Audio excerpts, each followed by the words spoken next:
Americans in some kind of chronic pain, chances are over-the-counter pain relievers are a regular part of your life. And you think that they're 100% safe. Well, think again. There are alarming new concerns about what over-the-counter painkillers are doing to your body beyond relieving your pain. Joining me is pain specialist Dr. Devi. Let's start with one of the most common painkillers out there. It's in almost everyone's medicine cabinet. It's called acetaminophen. You may know it as Tylenol. It's also found in medications like Dayquil and Midol and Excedrin.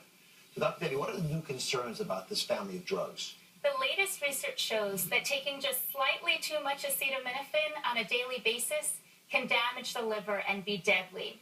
We're used to thinking about drug overdoses as being related to one single massive dose of a drug. So what's a small amount of these medications? How little can still be dangerous? The maximum dose of a drug is 3,000 milligrams per day. That's just 6 extra-strength Tylenol tablets.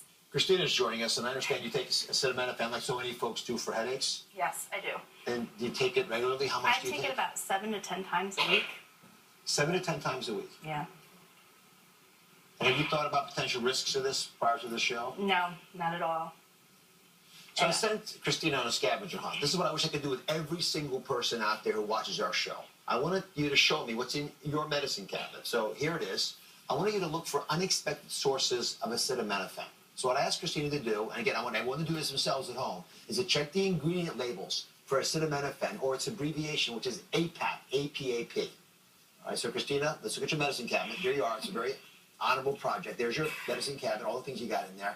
So what did you find? How many products had APAP or acetaminophen that you didn't realize had it? Dr. Oz, I have a very small medicine cabinet, and I had 5 medications that had acetaminophen in it. From the common cold medication to pains or medicine I take for cramps to even my cough syrup. Was that surprising to you? It was very surprising. Well, guess what? It turns out there are 600 medications. Wow. 600 medications that contain acetaminophen. I mean, it's a lot of stuff out there. If you don't look, you won't know it's there. That 3,000 number comes up again and again as a number that today we feel is the safe maximum amount that you would gain.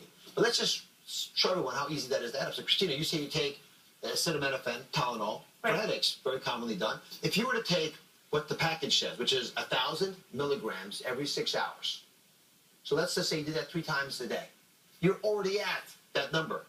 You're already at that number. So we're already at the 3,000, and then you take anything else on top of that. You've got a little cold, maybe a little allergy, something else is going on, and one of those more than 600 products, that has the acetaminophen in it is part of that solution for you. You're already over the dose that's recommended as the maximum. And I sometimes even double up if it doesn't work the first time. So then the question is, not very well. What are the risks of that? So it turns out that larger doses of acetaminophen will throw your liver into a danger zone because it cannot keep eliminating toxins from your body at that rate.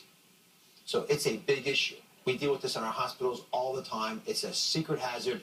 It's not because someone tried to take 20 pills at once. So what are the biggest warning signs, Debbie, that if someone has taken too much acetaminophen?